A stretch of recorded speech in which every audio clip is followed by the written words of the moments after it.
ሰላም ጤና ይስጥልኝ። በመላው ዓለም የምትገኙ ውድ የዓለም ወይን ቤተሰቦች እንደምን ከርማችሁልኛል? እኔ እግዚአብሔር ይመስገን በጣም ደህና ነኝ። ውዶቼ እንደ ሁልጊዜው እንደምለው ስለምታደርጉልኝ የላይክ እና የሼር የሰብስክራይብ ድጋፍ እጅግ አድርጌ አመሰግናለሁኝ። በመቀጠል በምስራቅ አርሲ ዞን ስለደረሰው የወገኖቼን መሞት ምክንያት በማድረግ እጅግ ማዘኔን ልገልጽ እፈልጋለሁ።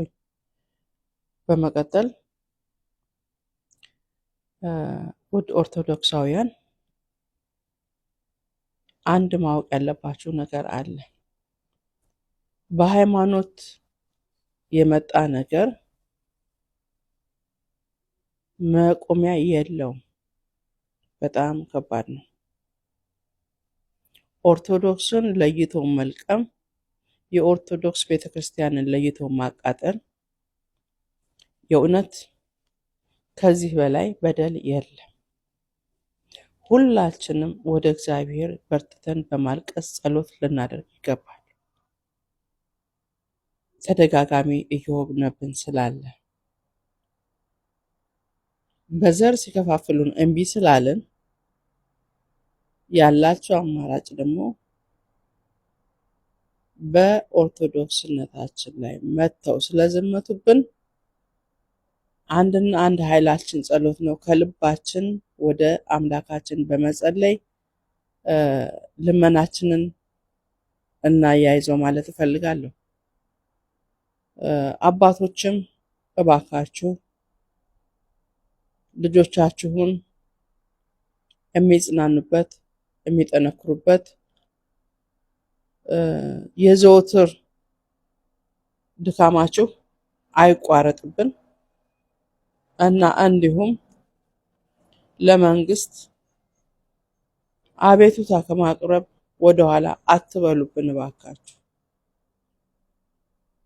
ከዚህ በላይ ምን ይድረስብን? ምንም የማያውቁ ወገኖቻችን እያለቁ በሚያሳዝን ሁኔታ። መግደል መሸነፍ ነው። ይብላኝ ለገዳይ። እኛ ኦርቶዶክሳውያን እውነቴን ነው መቼም ቢሆን አናልቅም፣ ተስፋ አንቆርጥም። አምላካችን እናንተ ያደረጋችሁትን በእጥፍ እንደሚከፍላችሁ ጥርጥር የለኝም። ልብ ያማል። ያደረጋችሁት ነገር በጣም ልብ ያማል። ምንም የማያውቁትን ንጹሃኖች መግደል ትርፉ ምን እንደሆነ አልገባኝም። ልቦና ይስጣችሁ። ልብ ያማል። እኔ በጣም አዝኛለሁ ቤተሰቦቼ። በእውነት እባካችሁ ኢትዮጵያውያን ጠንክረን እንጸልይ፣ ወደ አምላካችን እናልቅስለት። በሞት ላጣችሁ ቤተሰቦቻችሁን መጽናናት ይስጣችሁ።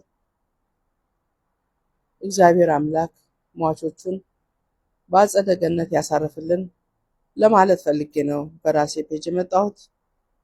ስለተከታተላችሁኝ አመሰግናለሁ ቤተሰቦቼ። እግዚአብሔር ያጽናችሁ፣ ሀገራችንን ኢትዮጵያን ሰላሟን ያብዛልን ማለት ፈልጋለሁ። መልካም ጊዜ